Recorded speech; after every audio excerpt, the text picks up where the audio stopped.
Visiones y revelaciones completas de Ana Catalina Emmerich. El Relicario de Filotea les presenta el episodio número 55. He visto a Jesús haciendo toda clase de trabajos para sus padres, en la casa y en la calle, ayudando a todo el que se encontrase necesitado, con benevolencia y gracia. Cuando no ayudaba a José, se entregaba a la oración y a la meditación. Era un modelo para todos los niños de Nazaret, que lo querían bien y se guardaban mucho de disgustarle. Los padres solían decir cuando sus criaturas se portaban mal: ¿qué dirá el hijo de José cuando sepa tu comportamiento? ¿Querrás darle un disgusto? A veces llevaban a sus hijos delante de Jesús para reprenderlos, pidiéndole que les dijera que no hicieran esto o aquello. Jesús recibía estas quejas con simplicidad infantil y lleno de benevolencia les decía lo que debían hacer. A veces rezaba con ellos, solicitando a Dios fuerza para corregirse. Los persuadía a que se mejorasen y pidiesen perdón a sus padres, reconociendo sus faltas. A una hora de distancia, más o menos, de Nazaret, hacia Séforis, había una aldea llamada Ofna, donde vivían en tiempos de Jesucristo los padres de Juan y de Santiago el Mayor. Estos niños se encontraban con frecuencia con Jesús hasta que sus padres se trasladaron a Betsaida, y ellos se entregaron al oficio de pescadores.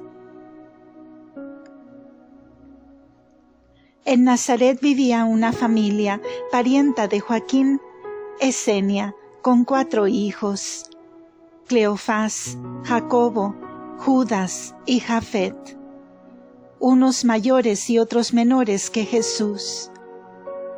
Estos también eran compañeros de infancia de Jesús, y sus padres solían juntarse con la Sagrada Familia cuando marchaban a las fiestas del Templo de Jerusalén.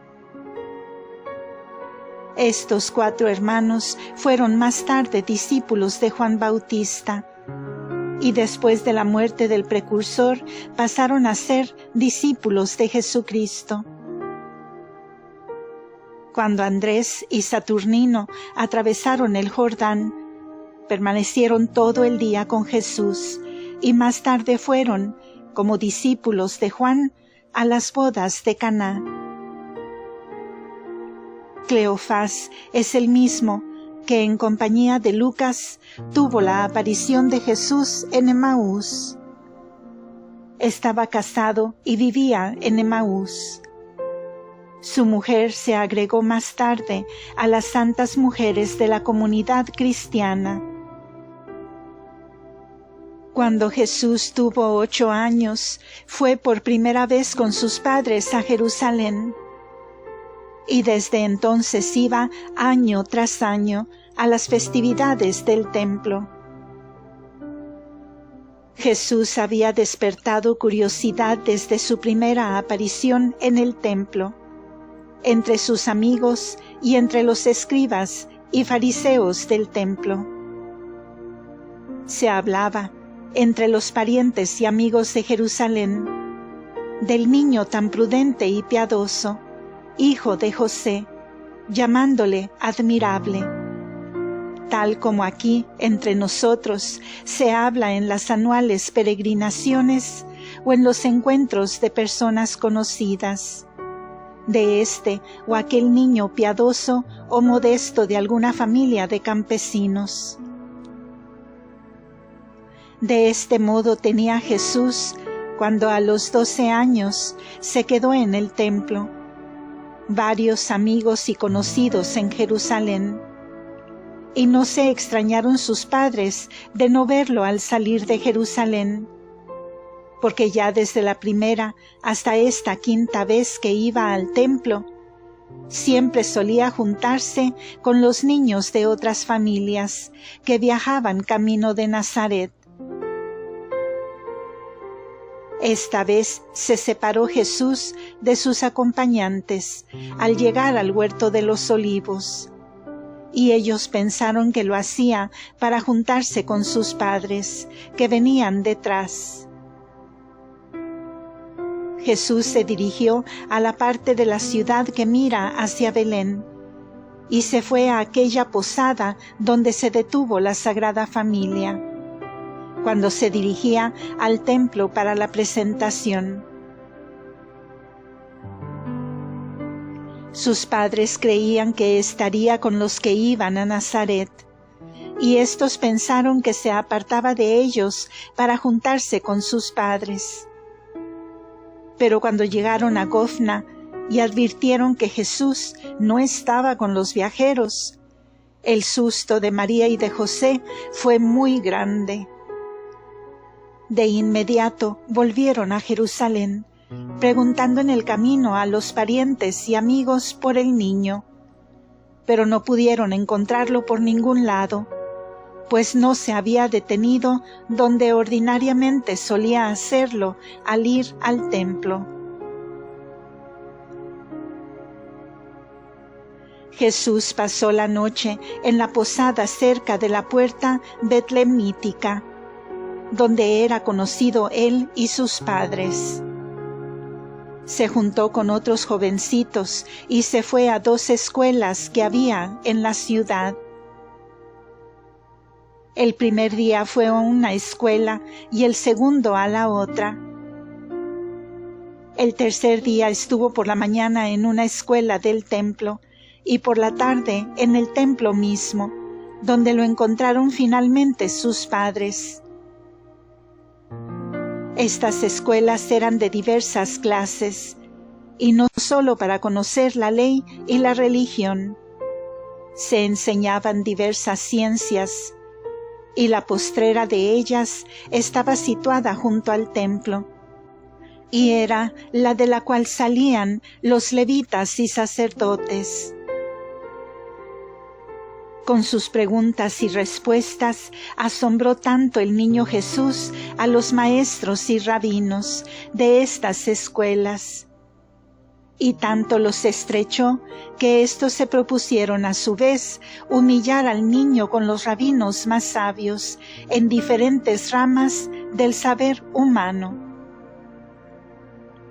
Con este fin se habían confabulado los sacerdotes y escribas, que al principio se habían complacido con la preparación del niño Jesús, pero luego quedaron mortificados y querían vengarse. Aconteció esto en el aula pública situada en el vestíbulo del templo, delante del Santo de los Santos, en el ámbito circular, desde donde Jesús más tarde enseñó al pueblo.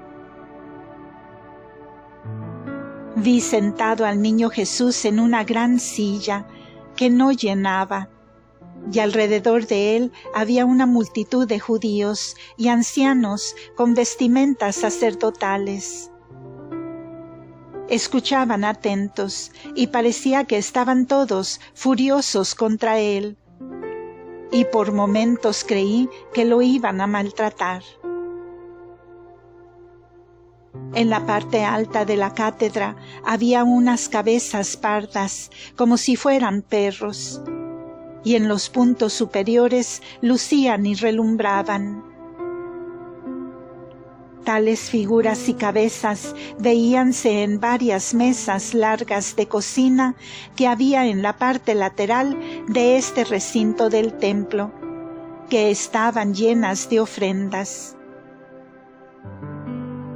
Todo el espacio era tan grande y amplio, y tan lleno de gente, que no parecía estarse en un templo. Como Jesús hubiese aducido en las otras escuelas, toda clase de ejemplos de la naturaleza, de las artes y de las ciencias. En sus respuestas y explicaciones, se habían reunido aquí maestros de todas esas diversas asignaturas.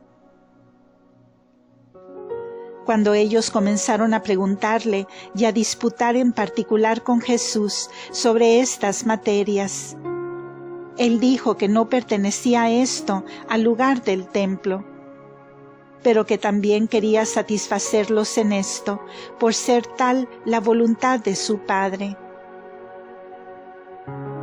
Como ellos no comprendían que hablaba de su Padre Celestial, pensaron que José le había dicho que hiciera alarde de toda su ciencia delante de los sacerdotes. Jesús comenzó a responder y a enseñar sobre medicina, describiendo el cuerpo humano y diciendo cosas que no conocían, ni los más entendidos en la materia.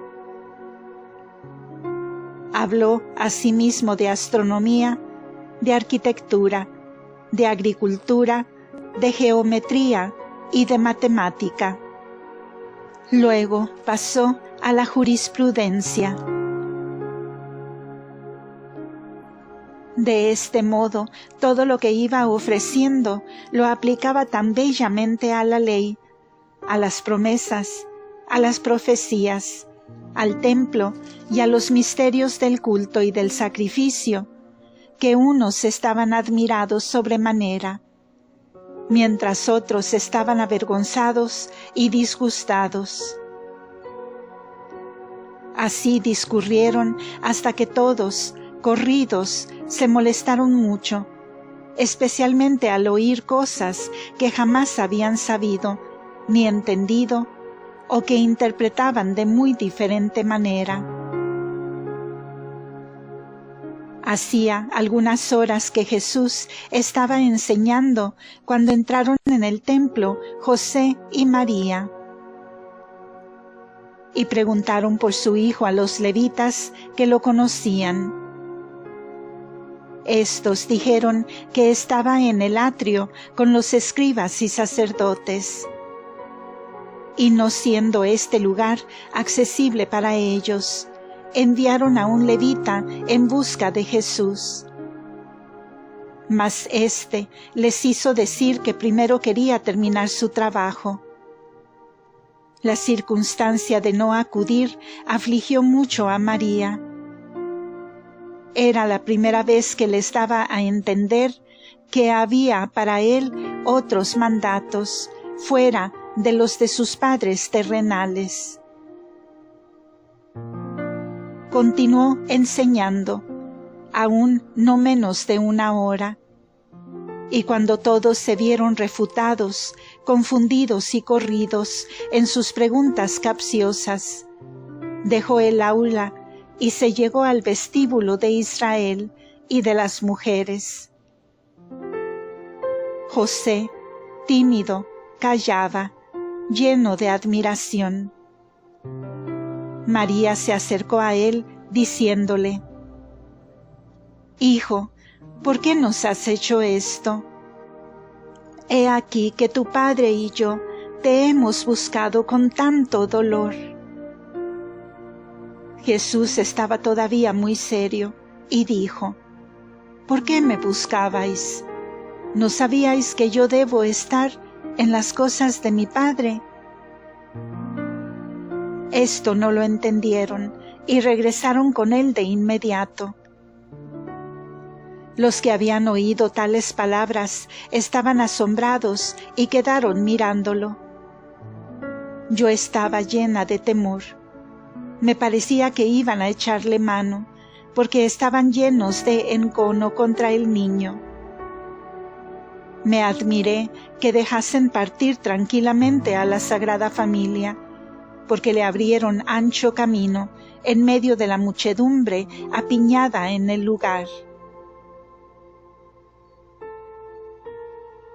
La doctrina de Jesús excitó fuertemente la atención de los escribas. Algunos anotaron sus dichos como algo notable y se hacían toda clase de comentarios y murmuraciones acerca del particular. Pero todo lo acontecido en el templo se lo guardaron entre sí, tergiversando las cosas y calificando al niño de intruso y atrevido, a quien habían corregido, que sin duda tenía mucho talento, pero que eran cosas que había que pensarlas mejor.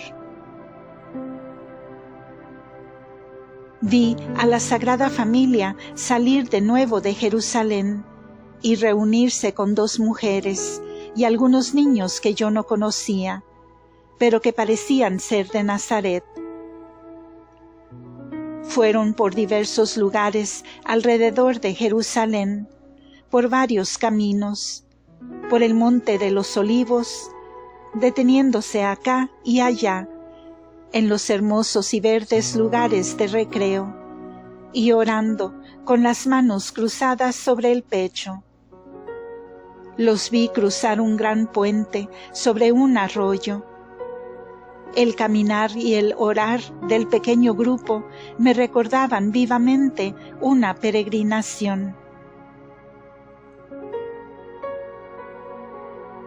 Fiesta en casa de Ana. Cuando Jesús estuvo de vuelta en Nazaret, vi en la casa de Ana una gran fiesta, a la cual asistieron todos los jóvenes y niñas de los parientes y amigos.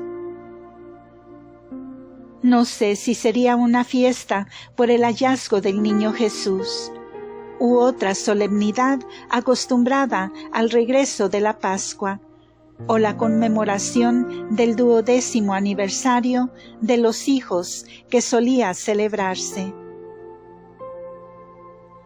Jesús estaba allí como el principal festejado. Encima de las mesas estaban tendidas bellas enramadas, y colgaban sobre ellas guirnaldas de hojas de vid y espigas, y los niños llevaban uvas y panecillos.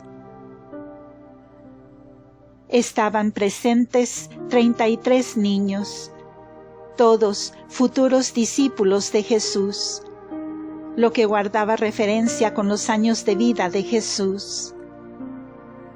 Enseñó Jesús y contó a esos niños durante la fiesta una muy maravillosa y poco comprendida parábola de unas bodas donde el vino se convertiría en sangre y el pan en carne, y que ésta quedaría con los convidados hasta el fin del mundo para consuelo, fortaleza y vínculo de unión. Dijo también a un joven llamado Natanael, pariente suyo: «En tus bodas estaré presente». A partir de este año 12º de su vida, Jesús fue siempre como el maestro de sus compañeros de infancia. A menudo estaba sentado con ellos, refiriéndoles algo y paseando al aire libre. Más tarde comenzó a ayudar a José en su oficio. Era el Salvador de figura delgada y delicada, de rostro largo, ovalado y reluciente, de color sano, aunque pálido. El cabello, muy liso y rubio, encendido, caíale en crenchas por la alta y serena frente sobre los hombros. Vestía larga túnica gris parduzca que le llegaba hasta los pies. Las mangas eran un tanto abiertas cerca de las manos.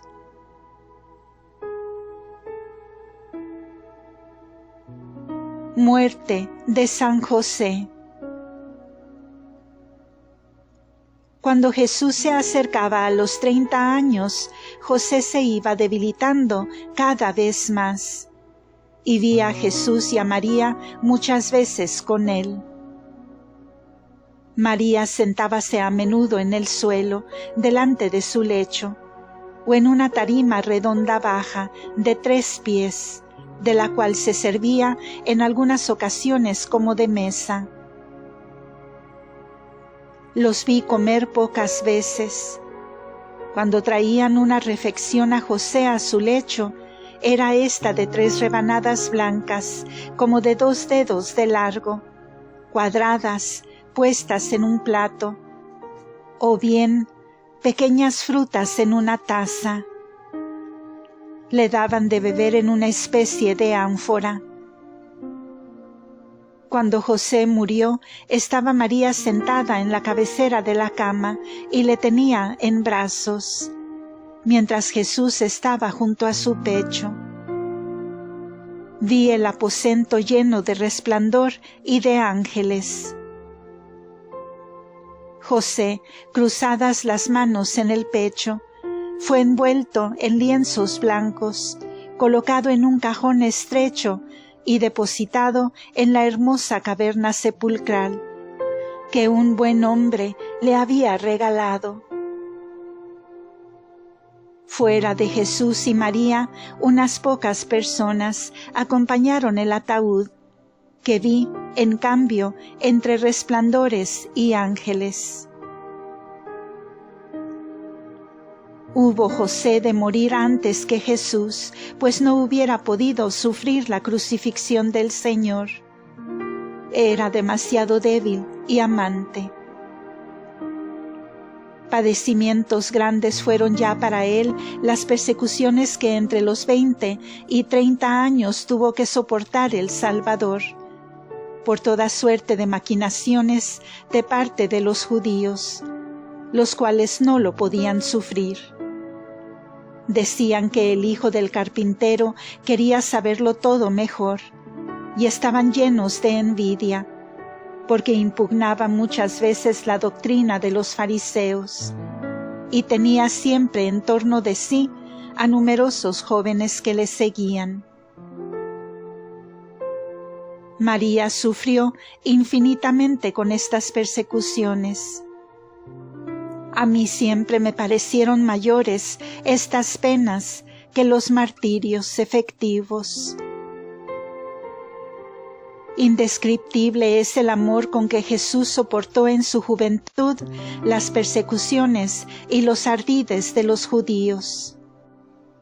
Como iba con sus seguidores a la fiesta de Jerusalén y solía pasear con ellos, los fariseos de Nazaret lo llamaban vagabundo. Muchos de estos seguidores de Cristo no perseveraban y le abandonaban. Fin de este episodio. Continuará.